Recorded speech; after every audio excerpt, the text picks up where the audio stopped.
bonjour et merci d'être avec nous jusqu'à 14h. Nous avons beaucoup d'artistes avec nous qui vont débuter. On va commencer par Léna Blou, bonjour. Bonjour. Je devrais dire docteur Léna Blou. Oui, pourquoi pas. Oui, c'est bien son nom. Tessiva, qui est lauréate du tremplin talent, sera à Terre de Blues. C'est ça, bonjour. Et Tamango, is coming from USA and Guyana. France Guyana, New York. Et c'est un danseur de tap. On va parler avec lui tout à l'heure. Barbara Montpierre sera aussi avec nous plus tard. C'est la chroniqueuse du ZCL. L'isolement, comment sortir et le vaincre, elle va en parler. Jean-Luc Séligny, vice-président de la commission de développement territorial de Cap Excellence, sera aussi avec nous avec Mariam Gembe.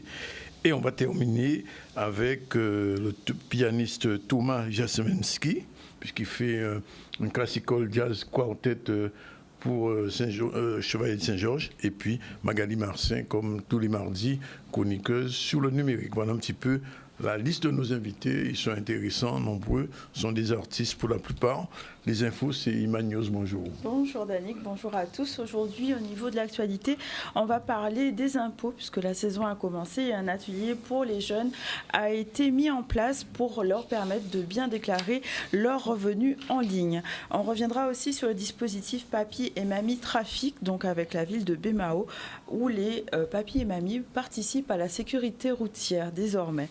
Il sera aussi question de l'aménagement de la plage de la Chapelle à Anse-Bertrand, donc avec de nouveaux équipements et notamment une aire de jeu associée à la biodiversité et à l'histoire de la commune. Il sera aussi question du prix Carbet des lycées, donc la proclamation du lauréat a été faite sur Petit-Bourg, et on reviendra sur la foire de Paris où le président de la Chambre de métier a pu être interrogé par Maurice Cessé. Voilà pour les titres de l'actualité. Bien, voilà, merci. Donc, Iman, on va commencer par la danse, puisque nous avons...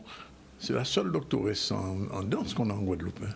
Et même pour Guadeloupe, Martinique, Guyane, je crois. Hein. Bienvenue, Léna. Alors, il va y avoir un événement, puisque Léna, quand Léna va venir ici, c'est qu'il y a un meeting en fait. Alors, qu'est-ce fait eh bien, il commençait hier. Oui. Depuis lundi, La Fabrique. Oui, bien sûr, à La Fabrique. Invité Tamango, qui sont chorégraphes, danseurs de tap dance, plus vulgairement claquettes. Et en fait, quand j'invite Tamango, ça correspond un peu à la philosophie dans laquelle s'inscrit La Fabrique. En ouverture. En ouverture, et surtout faire... connaître, je suis obligée de dire ça parce que je pense que personne ne connaît Tamango. En Guadeloupe, je parle en Guadeloupe, mais c'est de privilégier nos gens de cette grande Caraïbe, pour moi le continent américain, donc et de choisir aussi des personnalités artistiques qui ont une grande expérience, qui ont une grande expertise de leur discipline, et c'est de nous faire connaître entre nous qu'il y a en Guyane Tamango, et aussi rappeler aux danseurs, aux amateurs, que les claquettes, c'est comme une forme de danse traditionnelle des Américains, qu'on voit moins, parce qu'on voyait ça avec Fred Astaire. Voilà. Et c'est ça, en fait, c'est briser un peu cette image que, si on dit comédie musicale, tout le monde va dire Fred Astaire, on oublie les artistes noirs qui ont créé cette danse. Et je crois que c'est un peu ma mission que j'ai choisie, c'est qu'il y a une descendance et qu'il faut mettre des visages, des noms sur cette filiation des Noirs qui ont créé quelque chose. Et on a une grande connaissance de ce que l'Europe a apporté, et on a une très grande méconnaissance sur ce que nous avons apporté, quelquefois sur nous-mêmes. Et qu'on continue à apporter. Et que nous continuons. La preuve, c'est que nous sommes là. Justement. Alors, quand même, il faut le dire, Léna, il y a un petit événement jeudi, quand même. Il y a un événement jeudi, je ne sais pas si je dois le dire là, mais il y a un événement jeudi qui correspond un petit peu à cette idéologie qui est peut-être pas, qui n'a pas été comprise tout de suite, même en Guadeloupe. J'étais assez... en fait, en larron, en marron, quoi, en marginal. Vous voulez te marginaliser, je voulais pas être marginalisée, mais je trouvais ça logique que si je suis en Guadeloupe, j'ai appris le métier de danseuse, j'ai fait ma formation comme beaucoup de danseurs, donc avec le classique, le contemporain, toutes ces techniques qui sont merveilleuses, mais je trouvais ça pas normal que dans mon espace de danse, qu'il n'y ait pas le gros cas, à ma manière, que j'appelle la technique K. ou que je ne réfléchisse pas sur les connaissances et les savoirs. Donc, d'où l'aboutissement à être docteur. Inviter des artistes plutôt caribéens. Ça, je suis revenue en Guadeloupe en 87 et en 88, je faisais venir des Trinidadiens, des Cubains. De tout le temps, j'ai toujours fait ça. Et ça paraissait pas, c'était pas mis en lumière, mais en fait, je n'ai pas changé. Et ce qu'il y a, c'est qu'il y a un label qui correspond en fait à cette manière de penser l'art dans la Caraïbe, qui s'appelle la fabrique, l'atelier de la fabrique artistique. Donc AFA, donc c'est une bonne chose parce qu'avoir un label, c'est-à-dire, je ne dirais pas une reconnaissance, mais un label, c'est-à-dire ça, nommer les choses, un peu comme le Bigidi. Nous n'y encore en nous, mais moi, le fait de l'avoir nommé, ça nous permet de nous ancrer. Et donc, ça permet de mieux situer la fabrique, et pour les artistes, et pour sur le plan international, parce qu'en partant l'école, on entend l'école, on entend Bigidi, et là, c'est Bigidi qui signait. Donc, ça va se faire jeudi de manière officielle.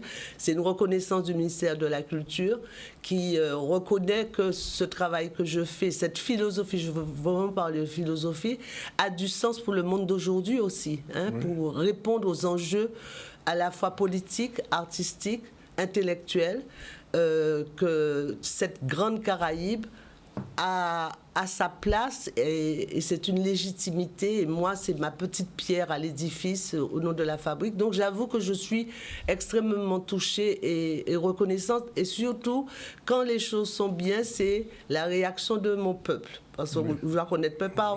Donc, quand il y a mais si vous te méritez, c'est que voilà, ils sont en accord avec ça. Voilà, exactement. Donc, je suis très contente. Donc, jeudi, c'est la signature officielle de la reconnaissance de la fabrique en tant que label.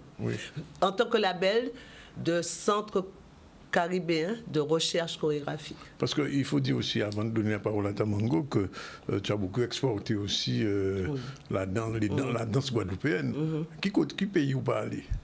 Mais le Japon. Ah, le Japon, le Japon. J'attends sur Tamango pour m'emmener. Le Japon, l'Australie, le pôle Nord. Il y a encore beaucoup de pays, Mayotte. Enfin, il y a beaucoup de pays que je dois continuer à diffuser sur deux plans, la pratique, bien sûr la transmission de la technica, donc du gros cas à ma manière, la théorie, parce que ça c'est important, et puis la création à travers la compagnie Trilogie. Donc là, bientôt j'irai en Allemagne pour un spectacle et pour faire des conférences, voilà. Donc ce qui est bien, c'est que avant, j'étais obligée un peu d'envoyer une bouteille à la mer. Je dirais que maintenant, spontanément, de pays comme l'Allemagne, on t'appelle. Voilà, et qui connaît le travail et qui me choisissent par rapport à, je dirais, la pensée avant-gardiste. Et ça me conforte que la Caraïbe, nous avons vraiment quelque chose à apporter au monde. Tamango, bonjour. Alors, pourquoi les claquettes s'appellent tap maintenant, tap dance? Bon, je pense que ça s'est toujours appelé tap, mais on les appelait claquettes. C'est les Français qui l'appellent claquettes. Ah, c'est les Français qui l'appellent comme ça. Oui, c'est un mot français, claquette. Oui. Ça fait très... claquette, ça fait pas très important. Aux États-Unis, ça s'appelle tap déjà. Même à l'époque de Fred Astaire, ils appelaient ça... C'est pas que ça s'appelle. C'est un mot anglais, tap, which is tap. When you tap something, ça veut dire que tu fais ça. And dance, so it's tap dance. Oui. Mais personnellement, je l'appelle danse rythmique. Mais c'est personnel. Oui. Parce que je pense que tap ne représente pas vraiment ce travail ou cette danse. Parce que tap, en anglais, ça veut dire c'est quelconque. Oui. C'est quelconque, tap. Quelque chose à la source, mais ça n'a pas vraiment de nom pour une danse. C'est pas un nom pour moi qui est valable pour une danse, parce que ça pourrait être n'importe quoi, tap. Oui. Et comment c'est perçu au Japon? Oh, c'est très connu, c'est très apprécié. Oui. Le tap dance est très, très apprécié. D'ailleurs, un des plus grands producteurs de films est un très bon danseur, Kateshi Kitano. Oui. Donc, lui, il le fait, bien sûr. Et c'est quelque chose qu'on, peut-être au niveau de la France, au niveau de l'Europe, on n'a pas fait ce passage d'emmener cette danse afro. Oui. Parce qu'il faut le dire, c'est une danse afro au départ. Oui, parce que ça a été créé vraiment par les esclaves à qui on a enlevé les tambours. Ils ne pouvaient plus jouer les tambours de la main. Oui. Donc ça a été transcrit au pied. Parce qu'aux États-Unis, ce n'était pas comme aux îles ou en Guyane où on peut cacher nos tambours dans les forêts ou dans les montagnes. Aux États-Unis, c'est la forêt, ce n'est pas la jungle. Donc, ils n'ont pas pu garder les tambours. Et ils arrivent à taper les Japonais. Les Japonais ont déjà naturellement, dans leur tradition, des rythmes. Les tambours de guerre. Tous ces gros tambours, les taiko. Donc avec des rythmes très intriqués. Et ils ont beaucoup cette connaissance du monde spirituel qui est pour nous, on appelle ça les yokai au Japon. Mais chez nous, c'est la culture maskilili en Guyane. C'est-à-dire les esprits. Des esprits, différents endroits ont des esprits. Et tu dois les respecter. Et tu dois vraiment les prier pour la paix. Donc il y a ce même rapport avec l'autre au Japon. Au niveau du rythme, c'est pas nécessairement jazz, ou ça peut, mais c'est dans leur tradition de rythmicien aussi. Lina, juste une précision.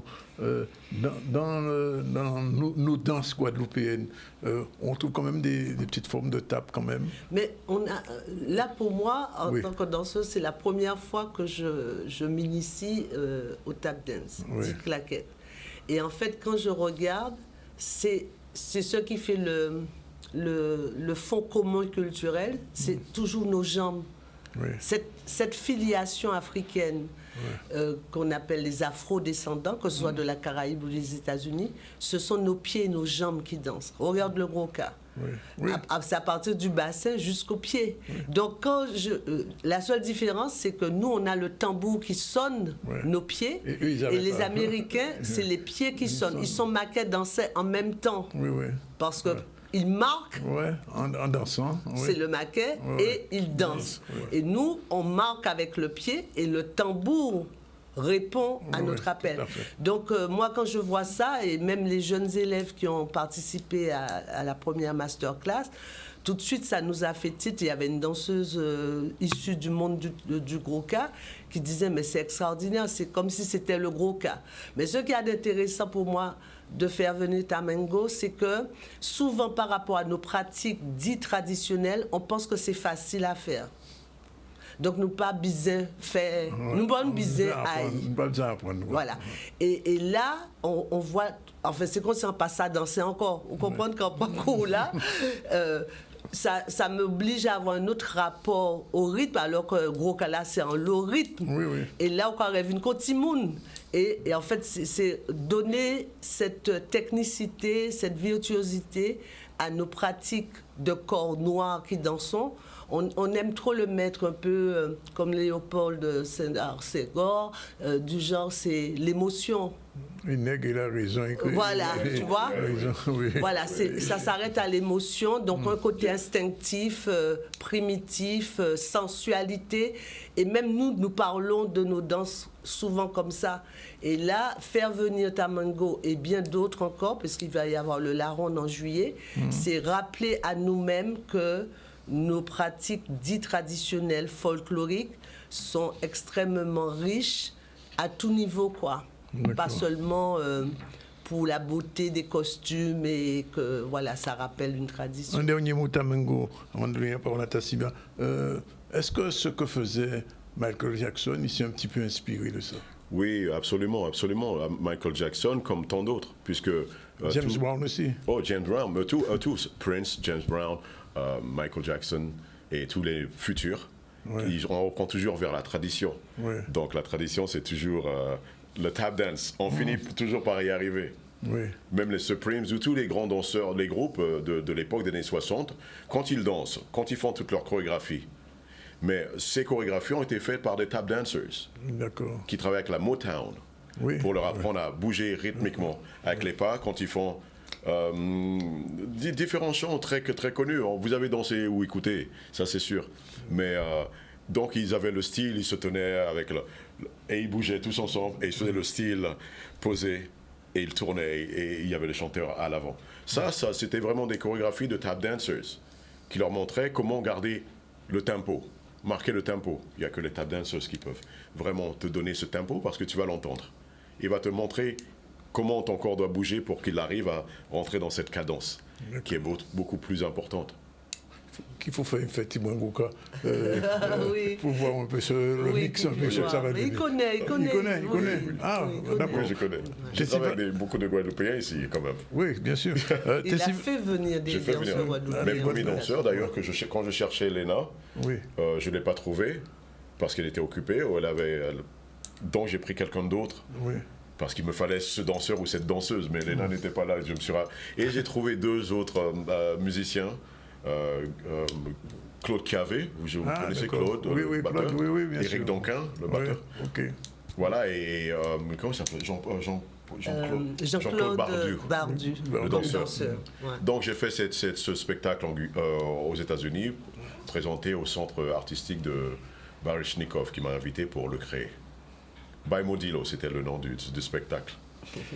Tessiva, ça va être votre premier théâtre de blues? Oui, absolument. Mon premier vrai théâtre de blues, on va dire, parce que j'ai eu quand même la chance de participer d'une autre façon l'année dernière et à travers en fait l'appel à projet du département Guadeloupe qui s'appelle Création Hybride. Oui, et en fait, j'en faisais partie l'année dernière. Donc, on a eu un petit avant-goût. Et là, cette fois, c'est vraiment mon moment sur scène.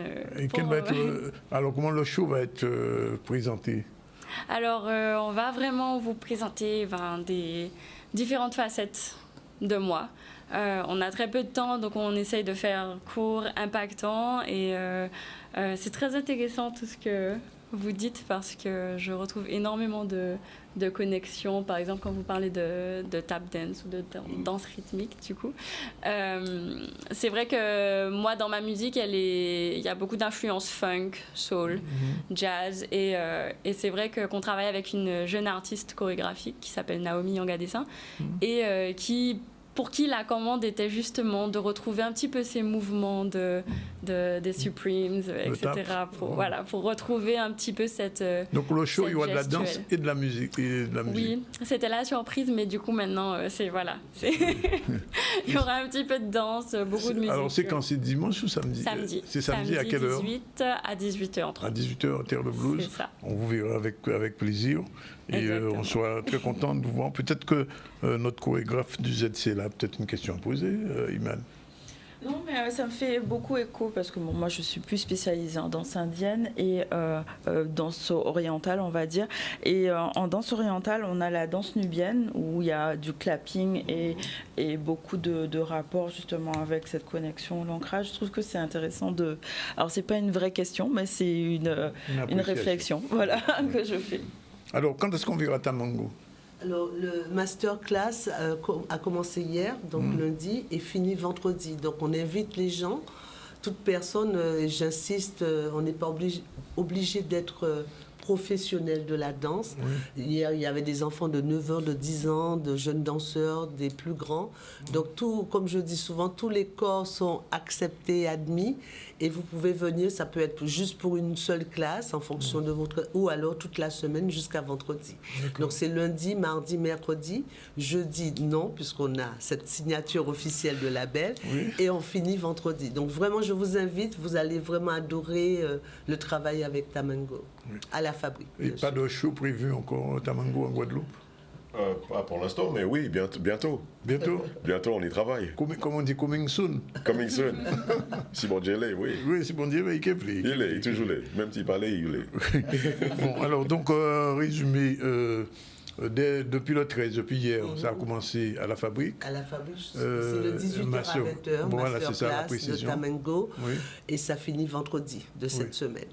Et moi, le samedi 18 mai, à 18h30 au Festival Terre de Blues. Ça fait un petit peu stressé de commencer à Terre de Blues comme ça?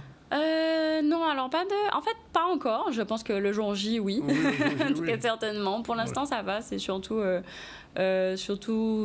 la tête pleine dans la gestion, etc. Puisque j'ai vraiment tenu à faire les choses de façon très pointilleuse. J'ai décidé de travailler avec une couturière locale pour qu'elle fasse ma tenue. Et voilà, énormément de répétitions. Donc, plus de fatigue que de stress, mais ça va. Tout est prêt. Ouais, là c'est prêt. Là, je pense qu'on peut dire qu'on est prêt. Léna, une dernière question. La thèse de doctorat sera un jour publiée? Oui, alors... Oui, ça y est, je l'ai réécrite. Donc, on est dans la phase de correction parce que c'est pas simple. C'est pas 500 pages quand même, non? La thèse, c'était 600 pages. 600 pages pour la thèse. Mais le bouquin fera quoi? Je pense que ce sera 400 pages. 400 pages. Parce que, j'ai beaucoup réfléchi. Est-ce que je fais 3 tomes?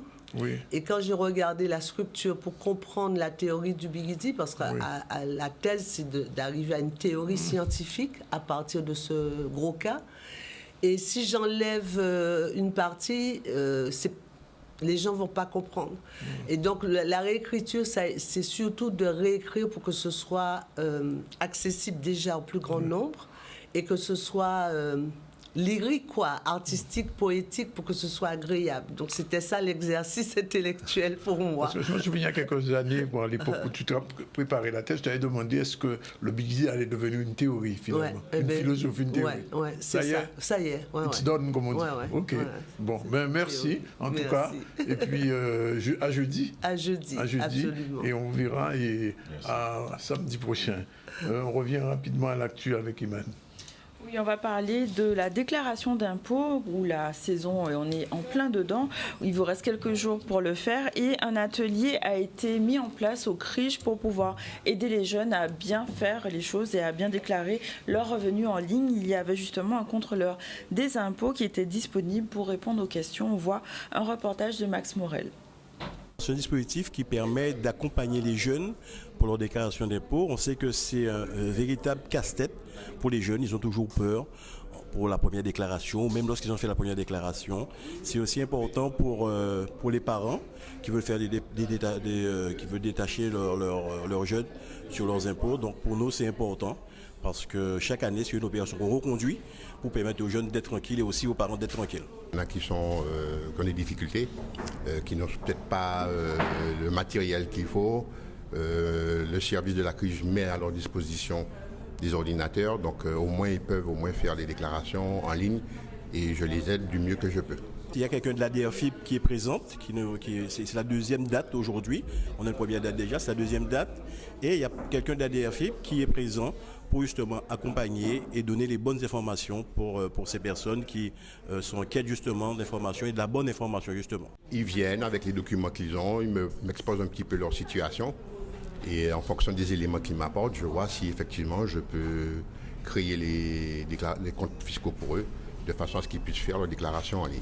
Les jeunes sont ravis justement, les jeunes et aussi les parents, comme je disais tout à l'heure, sont ravis de ce dispositif qui permet de faciliter et d'être serein par rapport à la déclaration d'impôt, déclaration de revenus plus précisément. Voilà, c'est fait, 12h55. C'était la première séquence du ZCL. On se retrouve tout à l'heure pour la suite avec Barbara, Jean-Luc Sévigny, Mariam Gembe, Thomas Skebensky, voilà, c'est un pianiste, et Magali Martian, tout de suite avec vous. Voilà, il est exactement 13h03. Dans un instant, nous allons recevoir Madame Mariam Gembe. Oui, bonjour. Bonjour. Elle est directrice adjointe du secteur de l'agrotransformation à Cap Excellence et accompagnée de l'élu Jean-Luc Sévigny. Bonjour. Qu'on connaît, qu'on présente trop plus. Tous ces gens-là vont se retrouver dans une opération qui s'appelle Zéro Gaspille. On va en parler dans un instant. Pour l'heure, on revient rapidement à l'actu avec Iman News. Oui, au niveau de l'actualité, on a déjà parlé de cet atelier organisé par le CRIJ pour pouvoir aider les jeunes à bien déclarer leurs revenus en ligne. Maintenant, nous allons parler du dispositif Papi et Mamie Trafic. Donc, pour plus de sécurité, la ville de Bémao a opté pour l'intergénérationnel. Et donc, les papis et les mamies pourront contribuer à la sécurité des routes en sécurisant justement le passage des enfants aux abords des écoles. On voit un reportage de Solène Fèvre. Donc quand tu vois ce panneau-là, tu dois t'arrêter. OK ? Voilà. Nous avons opté pour ce dispositif pour créer déjà non seulement du lien social, l'intergénérationnel aussi également, parce que c'est pratiquement 3 générations qu'on peut retrouver sur les routes, les enfants, les parents qui eux-mêmes étaient enfants, qui ont fréquenté les différentes écoles concernées, et de l'autre côté les papis et les mamies. Donc on est sur de l'intergénérationnel, et dans un troisième temps encore plus de sécurité sur la sortie de nos établissements scolaires. Et ça, c'était une chose importante. Là, je les apprends à se faire respecter par les enfants, par les automobilistes. Donc de bien regarder la distance, de bien juger la distance des véhicules avant de les arrêter et de se mettre en place au milieu de la route, donc face au danger. Donc il faut savoir aussi que là ça fait 2 mètres de large. mais sur la voie publique, ça fait 6 mètres. Et du moment qu'ils sont sur le trottoir, de faire passer les véhicules qui sont derrière eux, de sortir sous la gauche ou sous la droite, de là où ils sont placés, et de faire passer les véhicules qui arrivent en face. Il y a un peu d'appréhension quand même, parce que c'est quelque chose que je n'ai jamais fait. Mais tout s'apprend, hein. Il y a toujours une première fois. Et puis ça va aller, comme disait le policier, le formateur, c'est petit à petit ça viendrait. Et il faudrait qu'on se débrouille aussi, parce qu'il ne peut pas être tout le temps à côté de nous. Il faudrait qu'on se débrouille aussi, bien retenir ce qu'on a appris pendant la formation et tout ira très bien. Nous avons fait le choix de, je dirais, cibler les aînés qui ont une petite pension. Donc leur permettre d'avoir un surplus de manière à pouvoir leur permettre d'avoir de meilleures conditions de vie.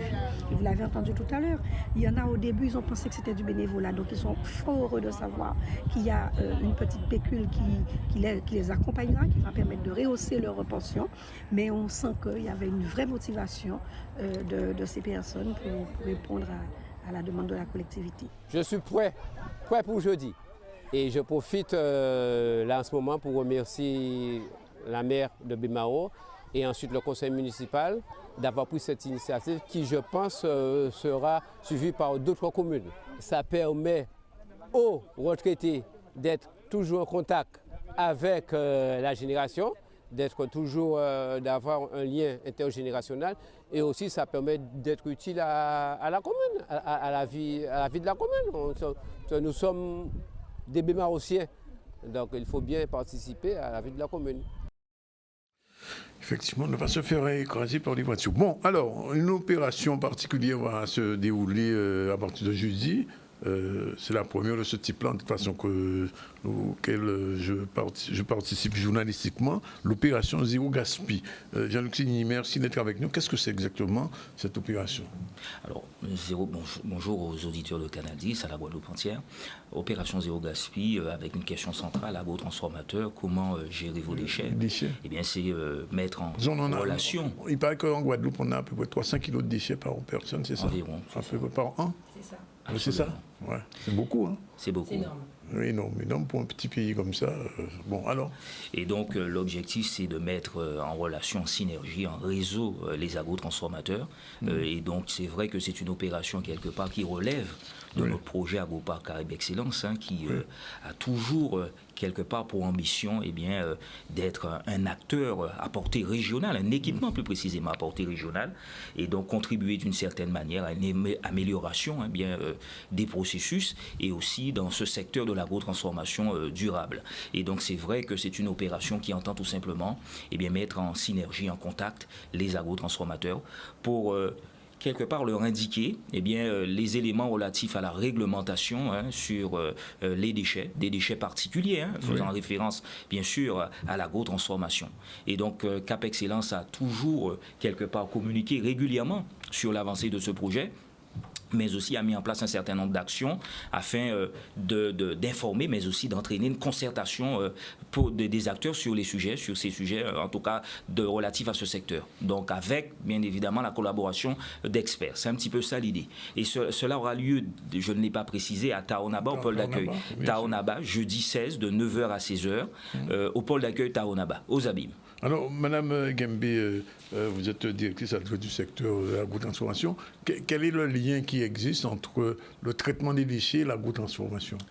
Alors l'idée c'est que au travers donc, de l'agroparc qui se veut être donc un parc d'activités dédié à l'agrotransformation, Cap Excellence se propose de donner un équipement majeur aux agrotransformateurs pour pouvoir les accompagner tout le long de leur parcours d'entrepreneur, donc du projet de création de l'entreprise jusqu'à la distribution des produits.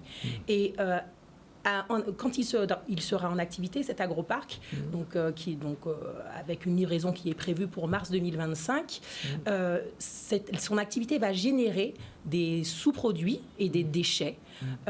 Et donc Cap Excellence se doit de pouvoir assurer la prévention et la gestion des déchets sur son emprise foncière. Parallèlement, depuis janvier 2024, la réglementation s'est renforcée en matière de gestion des déchets, plus particulièrement au niveau des biodéchets pour les professionnels.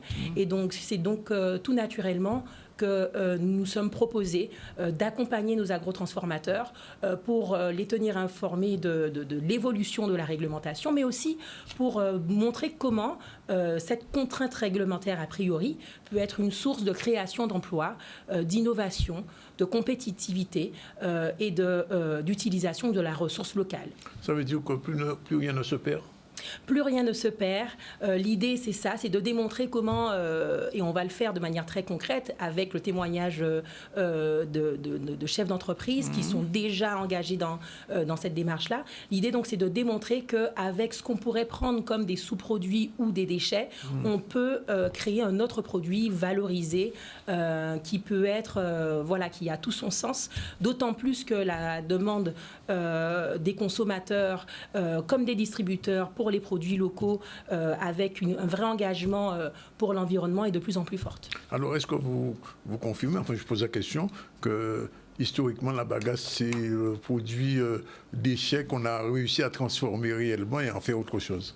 Alors effectivement, la bagasse fait partie des sous-produits de l'agrotransformation qu'on a réussi à transformer, mais il existe encore pléthore d'initiatives en ce sens. On a par exemple des témoignages d'acteurs jeudi qui vont montrer comment à partir de pédoncules de bananes on fabrique du papier ou encore des emballages, comment à partir donc, de fruits qu'on délaisse dans nos jardins, on fabrique de la glace, comment on fabrique à partir de fibres de coco de la bagagerie de luxe, ou encore de manière un peu plus conventionnelle, enfin des choses qu'on connaît en tout cas mieux, comment on va fabriquer du compost à partir de résidus agricoles par exemple. Mais est-ce que les agrotransformateurs sont déjà techniquement prêts pour ça? Monsieur Céline parlait d'accompagnement, mais techniquement, il va falloir mettre en place les outils nécessaires.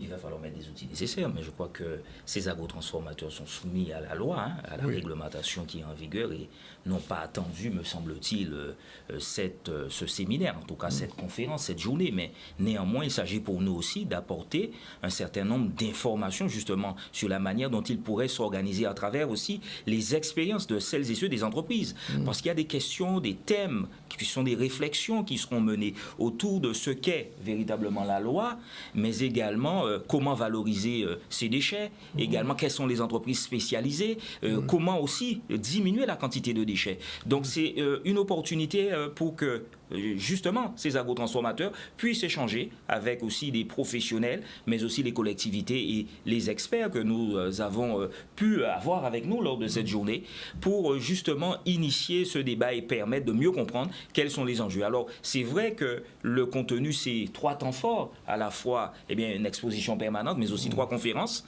La première conférence, comprendre la réglementation sur la gestion des déchets d'agrotransformation pour les professionnels avec l'intervention de la région, de l'ADEME. La deuxième conférence vers une gestion responsable des déchets d'agrotransformation, les dispositifs de sensibilisation et d'accompagnement des entreprises. Et une troisième conférence également sur la gestion des déchets liés à l'agrotransformation, un secteur économique porteur. Voilà les 3 temps forts. Enfin, le dernier, c'est aussi un temps fort de dégustation à partir aussi de ce qu'on peut faire en matière de récupération de déchets. Et donc, ce sont ces 3 temps forts-là, mais qui ont pour objectif, vous l'avez bien compris, c'est la volonté de Cap Excellence, c'est la volonté du président Jalton, que de permettre, en amont de l'édification même de l'agroparc Caraïbes Excellence, de faire vivre cette idée d'agrotransformation et de tenir régulièrement informés les agrotransformateurs, mais aussi parce que le grand public est concerné également, parce que demain, il peut y en avoir qui seront des agrotransformateurs, et c'est indiqué que de venir et d'entendre justement ce que permet cette loi, parce qu'il y a une évolution législative en la matière, avec 2016 le tri de 5 flux, 2023 7 flux et 2025 9 flux. Donc vous voyez bien qu'il y a une contrainte aujourd'hui qui impose, et elle l'a dit Madame Guembé, Cap Excellence lors de l'édification de l'agroparc Caraïbes Excellence sera obligé d'une certaine manière de collecter aussi sur l'emprise foncière, son emprise foncière. Madame Guembé, ça veut dire que les agrotransformateurs aujourd'hui sont conscients qu'un produit X, d'abord c'est un produit qu'on agro-transforme, et puis après une troisième phase. Est-ce qu'ils en sont conscients, ou est-ce que vous êtes en train de les, entre guillemets, les éduquer à cette troisième phase?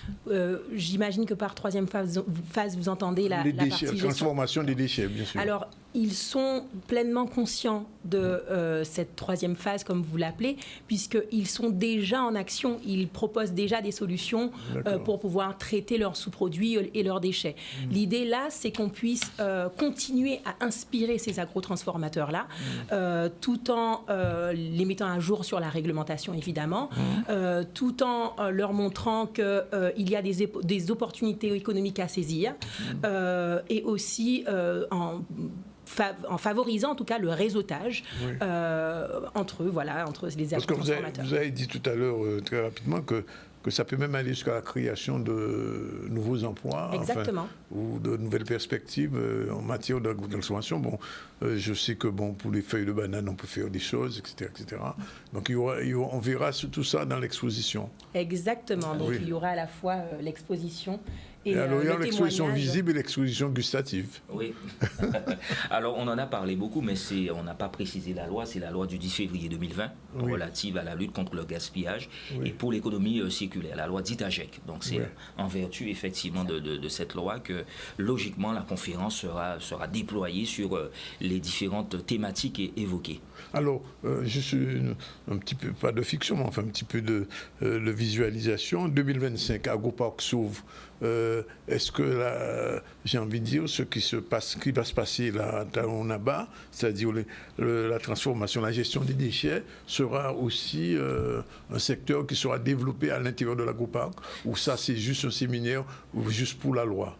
Non, il faut comprendre que c'est un équipement innovant et performant. Et donc, nous devons, puisqu'on l'a précisé, Cap Excellence aura pour obligation aussi de collecter sous son emprise foncière les biodéchets et les déchets d'une manière générale. Donc, il ne s'agit pas là d'une vue de l'esprit simplement. Il s'agit pour nous, d'ores et déjà, d'anticiper sur des actions que nous allons mener et quelque part informer. On l'a dit tout à l'heure, mettre en réseau les agrotransformateurs, puisque je le rappelle, l'Agropark s'adresse précisément à des agrotransformateurs, mais aussi des agriculteurs qui deviendront nécessairement des agrotransformateurs. Ce sont des bonnes pratiques. C'est une manière, par anticipation, de prévoir une gestion prévisionnelle, je serais tenté de dire. Aussi, de ce gros machin, entre guillemets, que deviendra l'Agropark Caraïbes Excellence. Prendre nos marques, aussi anticiper, informer et monter en puissance avec une cohérence dans l'action avec les agrotransformateurs, le public cible de ce projet. Mais j'ai presque envie de dire que dans ce cas-là, Cap Excellence est en train de devenir un laboratoire d'expérimentation. Écoutez, franchement, l'idée c'est que oui, comme tout le territoire guadeloupéen, mais c'est vrai que nous avons une action particulière. Je dis ça pourquoi? Parce que les autres PCI ne sont pas dans cette dynamique-là pour l'instant. Oh non, il y a des initiatives. Enfin, sauf que je ne sais pas. Au Nord Grande Terre. Oui, bien sûr. Il y a des choses qui se font. En tout cas, autour de la thématique de l'agrotransformation, il y a, ça fait consensus. L'idée, c'est que je pense que tout le monde a senti que c'est une filière qui est porteuse. Du traitement des déchets. Ah, de la gestion des déchets, d'agrotransformation. Écoutez, nous, en tout cas, on a saisi l'opportunité de la réglementation qui a évolué en janvier 2024 là-dessus. Donc voilà. Bon. Donc il ne s'agit pas pour nous de randonner si on vous laisse la paternité. Ah non, j'ai posé une question. Il est vrai, et je pense que vous l'avez senti, mesuré, que nous sommes dans un dynamisme à Cap Excellence. C'est ce d'ailleurs qui fait l'objet de notre engagement sur ces questions, la question du déchet, parce que lorsqu'on parle des déchets, lorsqu'on parle de cette loi, on parle aussi de la lutte contre le gaspillage, qui n'est pas une affaire simplement de déchets pour agrotransformateurs, mais de manière générale. Et donc, c'est un secteur dans lequel aussi nous souhaitons apporter notre contribution au niveau de Cap Excellence. Rendez-vous donc jeudi 16 mai à Talon-Naba à partir de 8h30, c'est ça 8h30, et ce sera jusqu'à la troisième conférence se termine à 13h30. J'ai vu qu'il y a des intervenants de l'INRAE, des synergies, etc. D'experts. D'ailleurs, qu'on remercie.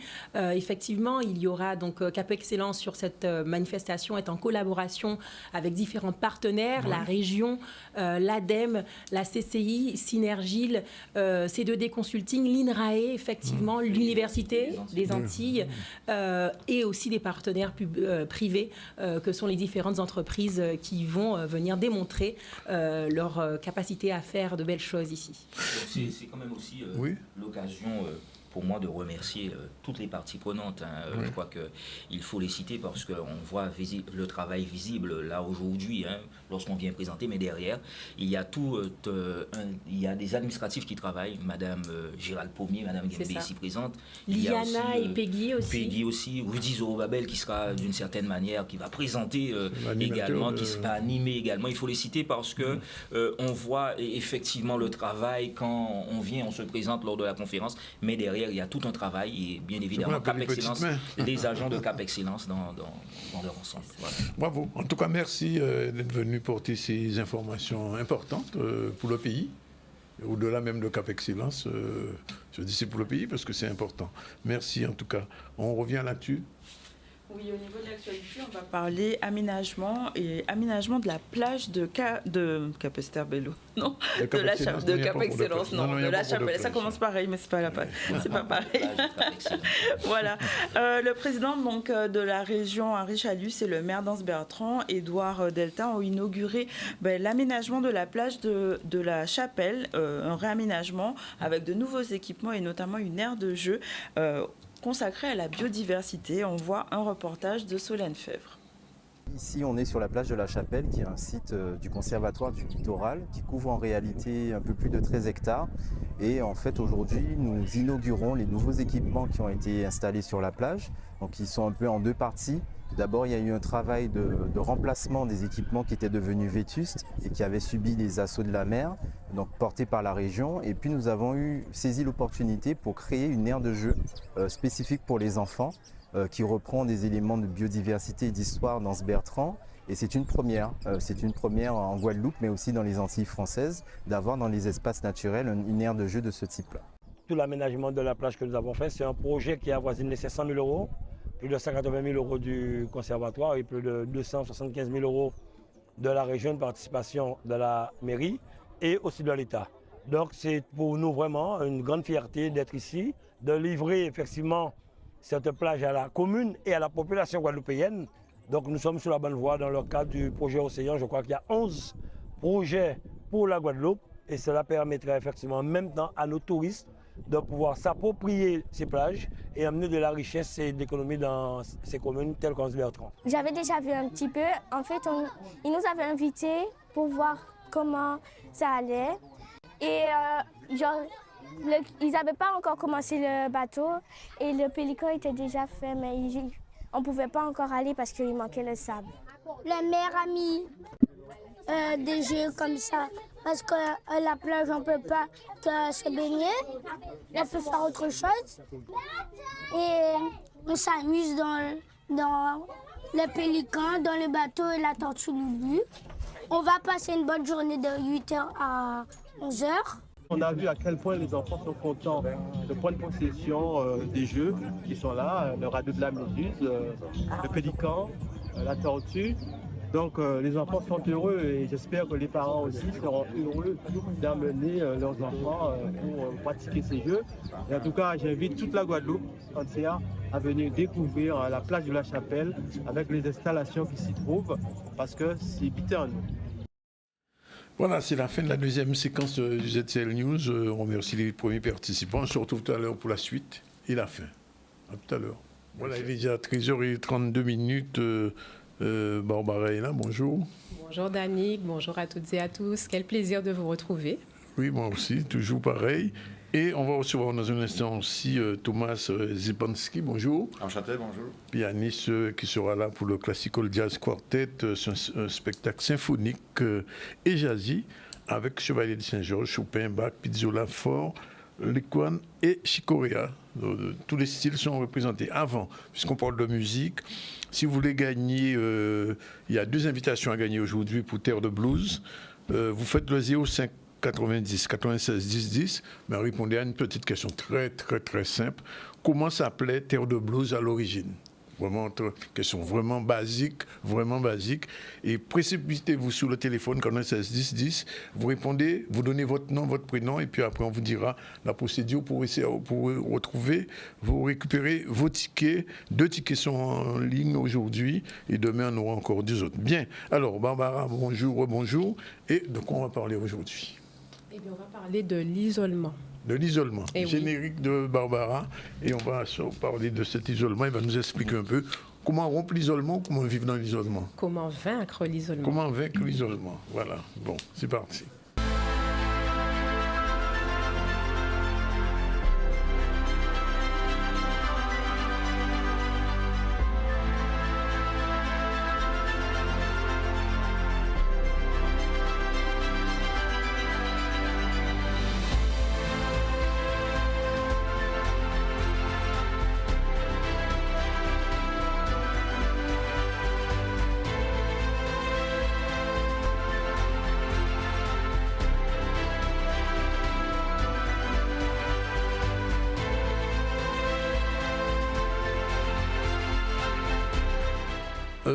Je disais donc la dernière chronique, on avait parlé de débarrasser la maison, faire place nette dans la maison. Exactement. Oui. Alors moi, j'ai commencé. Hein. Ah, ben c'est une excellente nouvelle, ça. C'est pas évident, hein. C'est pas évident. Bon, parce qu'il y a des choses, on se dit, est-ce qu'il faut pas jeter. Bon, si finalement. On se pose la question, il faut jeter. Si on se pose la question, il faut jeter. Bon, d'accord, ok. Alors, comment ça va se passer pour l'isolement, pour sortir et vaincre l'isolement? Eh bien, alors déjà, je profite, comme tu l'as dit, on a parlé de la partie vraiment place nette à la maison. J'en profite pour saluer aussi DAR, organisation à nouveau, puisque c'est vrai elle aussi, elle est sortie de sa zone de confort en venant devant nous pour pouvoir nous présenter cette thématique qui est tellement importante sur le fait de faire justement cette place nette à la maison pour se sentir aussi mieux mentalement, puisque la maison parle de soi. Et mieux mentalement, c'est bien, mais en sortant quand même de l'isolement, puisqu'on peut avoir tendance justement à rester à la maison. Et j'ai tenu vraiment à faire ce sujet sur l'isolement après plusieurs coachés qui sont venus me parler d'un dysfonctionnement, d'un problème qu'ils pouvaient ressentir sans pouvoir nommer entre la solitude et l'isolement. C'est ce qu'on va voir en détail. Et c'est vrai que c'est un sujet qui me donne envie d'avoir une pensée particulière pour vous, pour ceux qui nous regardent, qui sont concernés de près ou de loin par cette question d'isolement, évidemment, sur la question du bien vieillir, qui est un sujet très important en Guadeloupe. Donc, on salue toutes les initiatives qui sont faites localement pour accompagner les personnes âgées, les personnes fragiles dans cette dynamique de fracture, d'isolement. Sans les citer, ils se reconnaîtront. Mais c'est vrai que ce que je vais proposer aujourd'hui, c'est de mettre du sens sur ce qu'on va appeler l'isolement, finalement. Donc, voilà. Et puis, arriver aussi à pouvoir détecter, savoir réellement si je suis dans l'isolement ou plutôt une forme de solitude, puisque la solitude, on n'est pas forcément négative. Voilà, donc avec mesure. On peut rechercher un peu de solitude quelquefois. Tout à fait, et c'est même indispensable, je dirais. Et puis voir aussi quelques techniques pour arriver à en sortir. Bien entendu, j'invite aussi les personnes qui sont concernées, puisqu'il faut cette phase de conscientisation, mais à faire appel à des professionnels, que ce soit coach, thérapeute, psychologue, comme je le dis souvent, de façon à pouvoir être accompagné, puisque c'est un sujet qui peut être très engageant, pénalisant, et puis on le sait, peut emmener à des situations dramatiques. Tout à fait. Alors, comme tu dis, peut-être on peut être désarmé aussi face à l'isolement. Complètement. On peut être désarmé, et on peut en quelque part aussi être nous-mêmes, sans le vouloir, pour une autre personne, un déclencheur ou favoriser cet isolement par rapport à une attitude, par rapport aussi à une non-communication ou le fait de ne pas être à l'écoute. Donc ça peut être à la fois me concernant moi en tant que personne, ou encore être aussi attentif à la personne qui peut être sujette à l'isolement. Et Dani, que sans plus tarder, c'est comme on fait d'habitude, ce que je te propose, c'est qu'on puisse voir la définition, au moins pour qu'on soit au clair basique, place à la définition sur l'isolement, qu'est-ce que c'est. Alors, j'ai voulu prendre ces trois, déjà que j'aime le chiffre 3, voilà, ça c'est moi, mais en fait, c'est vraiment parce que j'ai trouvé que c'était une belle illustration, donc dans le Larousse, de comment, en fait, on va parler d'isolement. Donc, c'est l'état d'une habitation, premier exemple, de lieu écarté, perdu. Voilà, vous voyez, donc on a cette notion d'écarter, donc à part, d'être perdu même. Je trouve que ça représente bien une image aussi mentale, puisque quand on est dans l'isolement, ça nous fait aussi perdre nos repères. La deuxième définition, donc l'état de quelqu'un qui vit isolé ou moralement seul. On voit bien, donc il y a la question aussi isolement physique, on parlera de l'isolement social, par manque de contact, mais aussi le fait de mentalement, d'être dans une dynamique où je me sens carrément seul, alors que je peux avoir un entourage autour de moi. Et puis, on sera sur un ressenti qui sera douloureux par rapport à l'isolement. Donc, quelques synonymes que vous voyez à l'écran. Et puis, le fait qu'une personne soit, qu'elle soit séparée d'un groupe d'individus ou d'une association, qu'elle soit vraiment à part.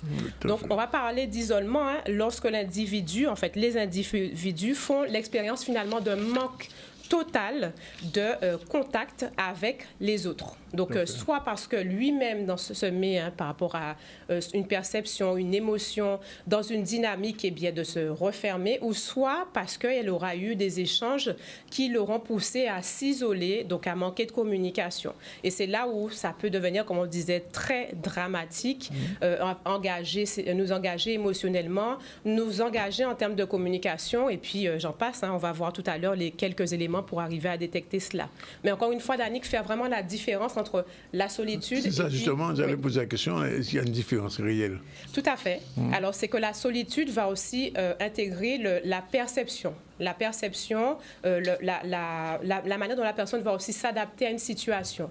Une personne va vouloir aussi être seule, cultiver une forme de solitude, ça peut être aussi un besoin quand on est émotionnellement chargé, quand on se retrouve dans une situation où on a besoin de se recentrer sur soi. C'est en ce sens que la solitude va aussi être un sentiment, une perception qui n'est pas nécessairement néfaste. Ça, c'est important vraiment de le préciser. Parce que pour aussi s'aimer, c'est important certaines fois d'avoir des moments seuls.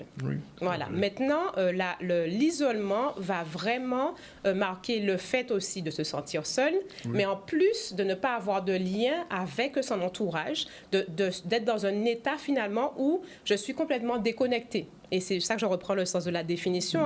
Je vais me sentir moi-même perdue, perte de repères. Et puis, j'en passe, on va le voir justement sur comment on peut détecter cela. Alors, ça a un impact sur le mental?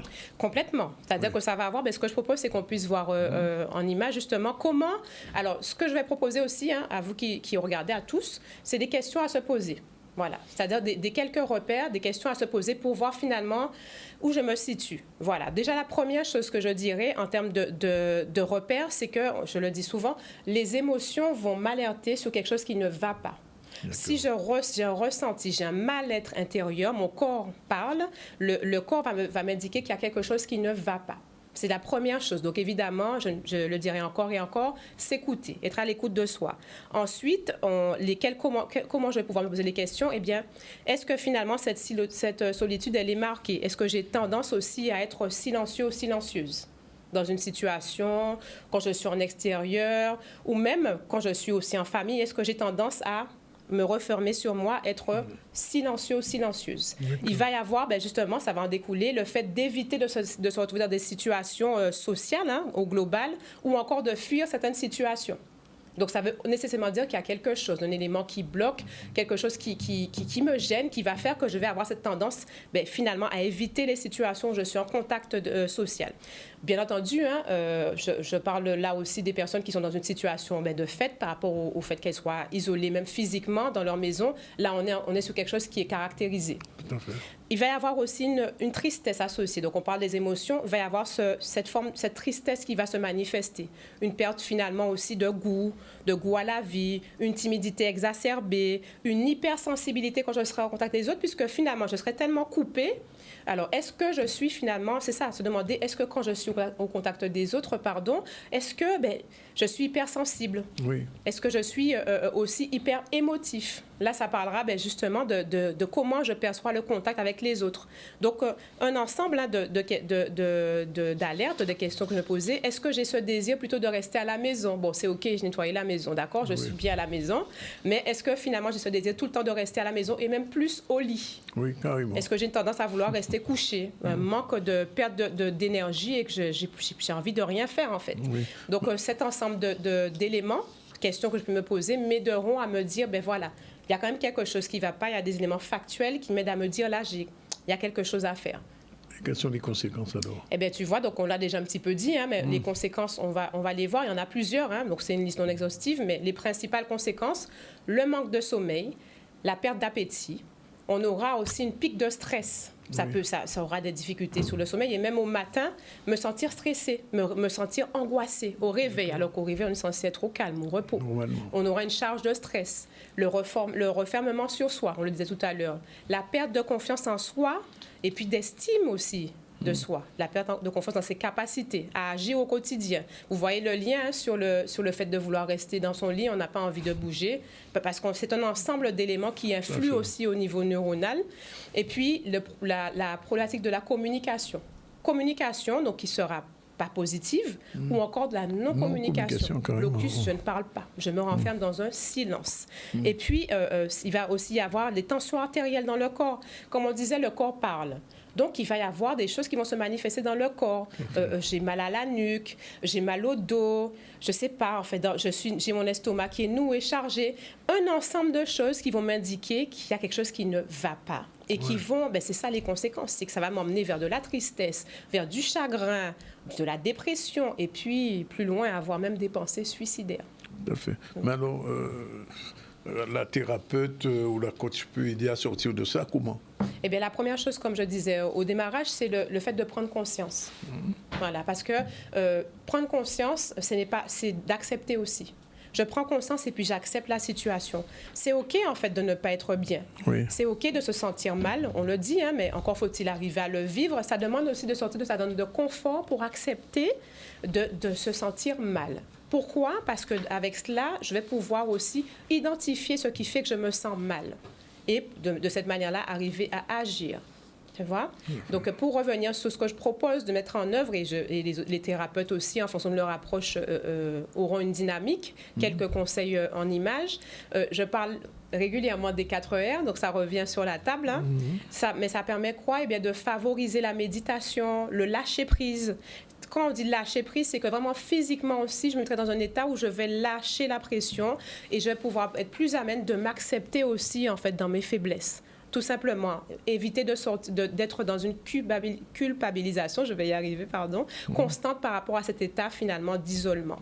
Et puis, ça va être aussi l'idée quand on parle de l'accueil, des émotions, des ressentis, ça je l'ai déjà dit, de favoriser le temps d'introspection, faire preuve d'ouverture envers soi-même, faire preuve d'écoute et d'ouverture envers soi. Donner aussi vie à mes centres d'intérêt. Encore faut-il les identifier, tu me diras, Danick. Eh bien, ça demande un temps. Quand on fait l'introspection, on a tous et toutes des choses qui nous plaisent plus, qui nous boostent plus, qui nous font vibrer. Eh bien, à travers cela, ça va être important de pouvoir les identifier pour assurer une forme d'authenticité, pour passer à l'acte. Et puis, essayer aussi d'élargir son champ d'action. Si j'ai du mal, parce que ma personnalité, c'est d'être introvertie, j'ai du mal à être en contact avec les autres, à travers une activité différente que je vais pouvoir réaliser, que ce soit par exemple le bénévolat ou des activités créatives, théâtrales ou autres, je donne des sujets comme ça me mettra forcément en contact avec d'autres personnes et ça va m'aider aussi à faire un pas vers moi pour me découvrir des qualités, des forces et de cette façon-là me challenger pour vaincre justement, briser cet isolement-là. Mais tout ça pour dire, puisque vraiment tout est un peu, il y a plusieurs pistes à aborder, l'idée c'est d'arriver à mettre en place une routine au quotidien, pas à pas. Donc oui, l'action commence par soi. Maintenant, une personne peut être amenée, parce qu'elle est tellement mal, c'est une personne en dépression, elle ne pourra peut-être pas y sortir toute seule. Les personnes qui entourent, que ce soit famille ou amis, ayons l'écoute encore plus active, dans la bienveillance, pour accompagner avec une oreille attentive la personne qui en souffre, de façon à pouvoir l'accompagner aussi, être à l'écoute pour l'aider à bouger, pas à pas, en se disant que chaque pas compte vers la lumière que je suis, pour qu'elle puisse se révéler. Voilà, Danick. Et plus d'informations? Alors, pour plus d'informations, n'hésitez pas à me contacter. Et merci pour tous ceux qui le font, puisque c'est ce qui aussi nourrit le sujet des chroniques. Donc, à la fois sur Facebook, Instagram ou encore avec les coordonnées qui sont affichées. Merci, Barbara. Et on n'oublie pas, nous sommes tous et toutes lumière. Il faut croire en nous, à condition d'agir pour se dépasser. Voilà. Bien, on va parler musique maintenant avec ce pianiste. Alors, ce show qui aura lieu le 16 mai, c'est-à-dire jeudi au Ciné-Théâtre du Lamentin. C'est un spectacle symphonique et jazzy. Et donc, merci d'être avec nous, M. Thomas Zijanski. J'ai bien prononcé. Merci. Oui. Et donc, je vois que sur le programme, quand même, il y a Chevalier de Saint-Georges, qu'on connaît bien, Chopin, Bach, Piazzolla, Faure, le chœur, et même Chick Corea. Absolument. Oui. Vous n'avez pas trompé. Oui. Alors, vraiment, vous avez fait un programme assez large, pianistiquement parlant. Pianistiquement, je voudrais parler carrément de notre ensemble, parce qu'en fait, le piano est parti de Quatuor. Nous sommes donné le titre Classical Jazz Quartet, justement, qui reflète le répertoire et les horizons artistique qu'on aborde. Voilà. Tout à fait. À façon innovante, on recherche sonorité sublime et intéressante que vous n'avez peut-être pas encore chance à écouter. Voilà. Alors, comment vous avez découvert le Chevalier de Saint-Georges, sa musique? Comment j'ai découvert la musique de Chevalier de Saint-Georges? J'avais le plaisir d'arriver à Guadeloupe. J'avais la chance de découvrir que c'était un personnage exceptionnel. Et depuis plusieurs années,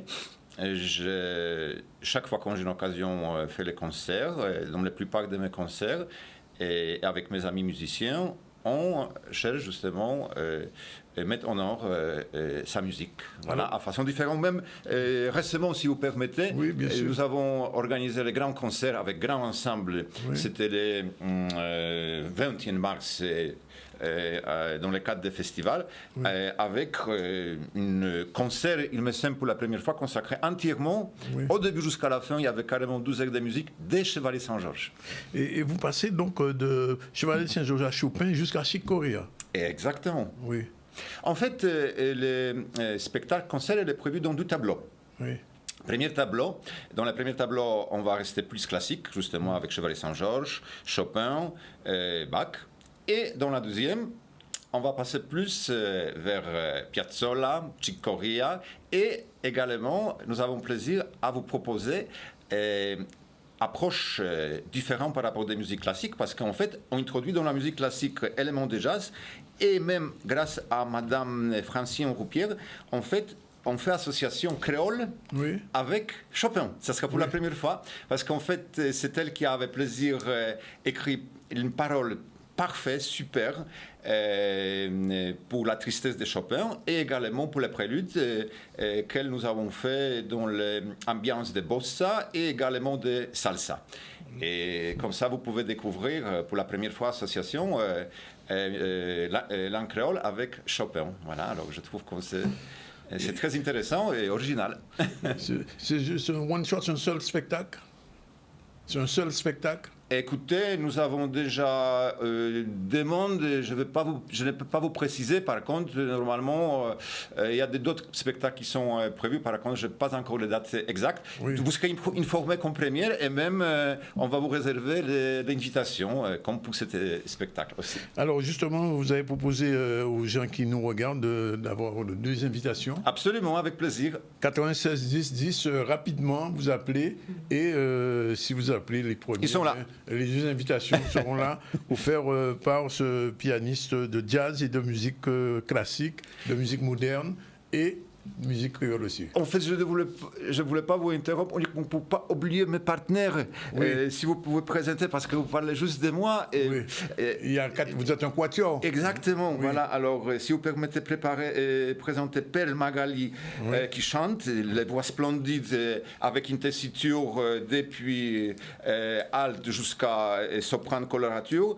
Véronique Doxé aux flûtes, une flûtiste phénoménale. Et Louise Aimé Césaire en violoncelle, et très talentueux violoncelliste, en plus qu'il improvise et qui joue sur le violoncelle à façon complètement surprenante, parce qu'il traite aussi comme la percussion, alors, et comme contrebasse également, parce qu'il joue aussi comme les musiciens dans les bandes de jazz, on appelle cette technique pizzicato en fait, voilà.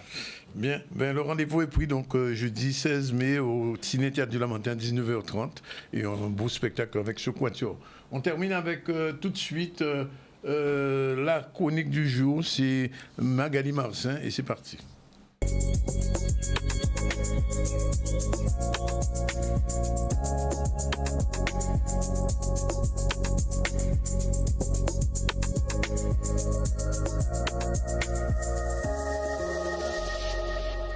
Bien, bonjour, nous sommes mardi et le mardi c'est Numéramag et bienvenue dans cette émission spécialement dédiée aux enjeux du numérique. Aujourd'hui, nous avons abordé un sujet très sensible d'actualité puisque c'est le cyberharcèlement.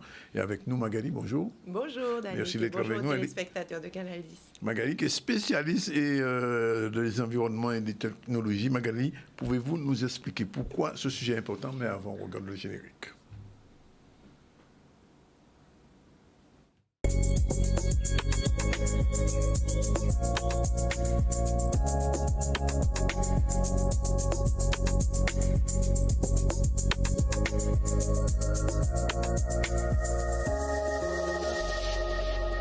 décrit le cyberharcèlement? Bien, Danick, le cyberharcèlement est un phénomène préoccupant qui touche de plus en plus de personnes. C'est pour ça que je voulais l'aborder aujourd'hui, pour rendre aguerris, bien entendu, nos téléspectateurs de Canal 10 et en particulier les jeunes. Et il est essentiel aujourd'hui de comprendre le phénomène, le mécanisme et de savoir comment prévenir et agir pour nos victimes. Oui. Mais quelles sont ces différentes formes de cyberharcèlement? Alors, le cyberharcèlement, déjà, c'est une forme de harcèlement, mais qui se produit essentiellement en ligne, via les réseaux sociaux, les jeux vidéo, les plateformes instantanées comme WhatsApp, pour ne pas les nommer, les messageries, il se caractérise par des comportements agressifs, répétés, visant à humilier et intimider et isoler les victimes. Alors, parmi les différentes formes de cyberharcèlement, si on peut afficher à l'écran, il y a différentes formes de cyberharcèlement. On a le happy slapping. Il s'agit de filmer ou de photographier une agression physique, puis de diffuser le contenu en ligne. On en a vu ce week-end au niveau de WhatsApp. Le revenge porn, c'est une diffusion sans le consentement de la personne concernée par des vidéos et des photos à caractère sexuel à but de nuire. Et le doxing, qui est une pratique qui consiste à révéler et à diffuser des informations personnelles pour sensibiliser sur quelqu'un afin de l'exposer à des menaces ou des agressions. Et enfin, on a le cyberstalking qui désigne le harcèlement en ligne d'une personne, par exemple en lui envoyant des messages insistants, en la surveillant sur les réseaux sociaux, ou encore l'autre phénomène en usurpant son identité. Alors, surtout le cyberstalking, lorsqu'on a affaire à ce phénomène, on peut bloquer la personne et elle revient avec un autre nom pour, pareil, vous cyberharceler. Oui. Mais alors, ces comportements, ils sont particulièrement alarmants. Est-ce que, Magali, il y a des chiffres sur ces... Alors oui, on a des chiffres. D'après l'UNICEF, on a un tiers des jeunes dans 30 pays, dont la France, qui ont subi du cyberharcèlement. Alors, Pew Research a noté que 59% des adolescents américains, mais on va dire que c'est pratiquement la même chose en France, ont également été ciblés. Et les jeunes filles entre 14 et 18 ans sont particulièrement vulnérables, souvent harcelées par des commentaires sexistes ou sexuellement explicites. Oui. Alors, on va voir un petit peu le segment 3. C'est effectivement très inquiétant. On imagine difficilement l'impact sur les jeunes. Alors aujourd'hui, selon l'Organisation mondiale de la santé, les victimes de cyberharcèlement sont de plus en plus susceptibles de développer des dépressions, des baisses des résultats scolaires. Donc, parents, si vous voyez que vos enfants ont une baisse de résultats scolaires, inquiétez-vous. On a aussi des comportements d'anxiété ou encore des risques accrus de pensées suicidaires. Et malheureusement, l'actualité nous montre, Danick, que certaines personnes, certains jeunes passent à l'acte. Et c'est aussi triste et dramatique parce qu'aujourd'hui, des études révèlent qu'un seul jeune sur 10 avertit son parent ou avertit les autorités compétentes qu'il est cyberharcelé. Un jeune sur 10. Ce n'est pas beaucoup. On peut prévenir le cyberharcèlement. Justement, j'allais dire, est-ce qu'on peut prévenir? Exactement. Alors, la prévention, bien entendu, passe par l'éducation et la sensibilisation, ce que nous faisons aujourd'hui dans Numéramag. La sensibilisation et l'éducation, indiquer à un jeune de ne pas publier n'importe quoi sur les réseaux sociaux, les bonnes pratiques à adopter en ligne, encourager à réfléchir avant, justement, de publier. Les jeunes filles, surtout, qui publient des contenus un peu dénudés, en maillot de bain, etc., peuvent faire face au cyberharcèlement, puisque, justement, les harceleurs, les cyberharceleurs considèrent ça comme un appel. Ce n'est pas forcément le cas, mais malheureusement, c'est le cas. Et les parents et les éducateurs ont un rôle essentiel à jouer dans cette éducation numérique. Nous l'avons vu dernièrement avec le temps d'écran. Il y a le temps d'écran à limiter pour nos jeunes, mais il y a aussi à surveiller ce qu'ils publient et ce qu'ils regardent aussi et leurs actions sur les réseaux sociaux. Parce qu'un jeune peut très bien être en train d'harceler un autre jeune. Alors... Les options légales. Oui. Les options légales dont nous disposons. La question, les options légales, c'est important, ça. Hein? Exactement. Alors, les victimes peuvent bien entendu porter plainte avec des preuves comme des captures d'écran, donc ne pas effacer les preuves de cyberharcèlement, les attaques, c'est-à-dire que quand vous avez quelqu'un qui vous écrit des propos injurieux, ne les effacez pas, gardez ces preuves-là. Les autorités peuvent intervenir rapidement et les plateformes en ligne peuvent coopérer. On a des outils de signalement, justement. Alors, les étapes, justement, à suivre concernant le cyberharcèlement, si vous êtes cyberharcelé, bien entendu, alors, comme je disais tout à l'heure, sauvegardez les preuves. Ouais. Gardez toute preuve de cyberharcèlement. Ne vous sentez pas forcément fautif à être cyberharcelé. Si effectivement vous avez déjà notifié à la personne « arrête de me parler, je ne veux plus entendre parler de toi » ou des messages de ce type, imprimez-les, gardez les captures d'écran. Ensuite, bloquez le harceleur. Ça lui permettra justement d'éviter de continuer. Donc, vous avez sur Facebook ou sur WhatsApp ou sur Messenger ou sur TikTok, signaler, le bouton signaler qui est souvent visible. Vous signalez la personne de façon à ce que la plateforme le bloque. Ensuite, vous avez une plateforme qui s'appelle Pharos sur Internet, en France, qui est justement dédiée au signalement d'actions négatives sur Internet. Donc, vous avez un bouton tout simplement qui vous met signaler. Ensuite, cherchez du soutien. La plateforme Pharos vous dira effectivement si vous devez porter plainte ou pas. C'est vous qui voyez. Cherchez du soutien auprès de parents ou d'autorités compétentes. Et à ce moment-là, vous verrez si c'est un jeune, s'il va porter plainte ou pas. Alors, ce sont des conseils très précis. Cela semble être des mesures essentielles pour se protéger. Alors, si on peut voir la plateforme Pharos, juste l'afficher à l'écran, la plateforme Pharos, justement, est super simple. Vous tapez harcèlement ou signalement, voilà. C'est un site de signalement. Signalement internet, signalement.gouv.fr. C'est assez simple, l'adresse internet-signalement.gouv.fr. Et vous voyez la page qui apparaît, la page que vous voyez à l'écran qui apparaît. Et vous cliquez sur le bouton signaler le contenu. Après, il y a des étapes à suivre qui sont assez simples. D'accord. Ben, écoutez, merci Magali. Mais enfin, je voulais juste préciser quelque chose. Récemment encore, on parlait de ne pas donner des portables à des enfants de moins de 13 ans. Exactement. Oui, parce que ça aussi, beaucoup de parents se rendent compte que, on donne un portable à un enfant de 8 ou 9 ans, et ça aussi... C'est trop tôt. C'est trop tôt. C'est clairement trop tôt pour donner un portable à un enfant. Attendre. Et on peut même aussi surveiller le portable de son enfant. Exactement, avec les différents outils, Family, je ne sais plus, sur Google, ou même avec l'iPhone, on peut surveiller. Ne laissez pas le portable dans la main de l'enfant sans surveillance. Et ça va dans les deux sens, c'est-à-dire que l'enfant peut avoir un comportement déviant en allant sur des sites qui ne sont pas de son âge, mais l'enfant peut aussi être harcelé sans le dire à ses parents. Voilà. Ben, merci Magali pour toutes ces informations. Et si vous avez raté le début, vous avez la possibilité de revenir sur le Facebook de le canal, ou alors de toute façon, je sais sur le YouTube de Numéramac. De Numéramac, ce sera visible. Merci Magali, à très bientôt. À bientôt. Ben, on continue le ZCL.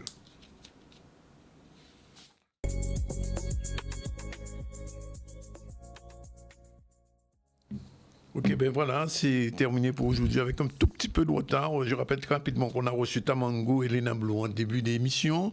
Nous avons reçu aussi Tessiva qui sera au Festival Terre de Blues samedi. Lena Blue, c'est ce jeudi qu'elle reçoit sa labellisation de la fabrique. C'est un moment important. Tamango, lui, en masterclass. On a reçu aussi Barbara Montpierre qui est encore là avec nous, qui nous a dit comment rompre l'isolement et ne pas tomber dans la solitude. Jean-Luc Séligné et Mariam Gembe étaient aussi là pour ce rendez-vous de jeudi à Taonaba pour l'agrotransformation et la gestion des déchets. Et on a reçu avec plaisir aussi Thomas Zibensky, pianiste avec son quatuor, ce soit jeudi au Lamentin. Et on a terminé avec Magali Marcin. Très rapidement les titres qu'on a eu le temps de dérouler aujourd'hui. Ce qu'on a vu, on a parlé de la déclaration d'impôt, comment bien la faire avec le CRIJ. Donc un atelier avait été organisé pour permettre aux jeunes de bien déclarer leurs impôts. On a parlé aussi de dispositifs Papi et Mamie Trafic sur la ville de Bémao, ainsi que de l'aménagement de la plage de Anse-Bertrand, donc la plage de la Chapelle. Et les autres sujets seront traités plus tard. Ce soir. Voilà, c'est fini pour aujourd'hui. Rendez-vous demain à partir de 12h30 pour une nouvelle session du ZCL News. Merci d'être avec nous.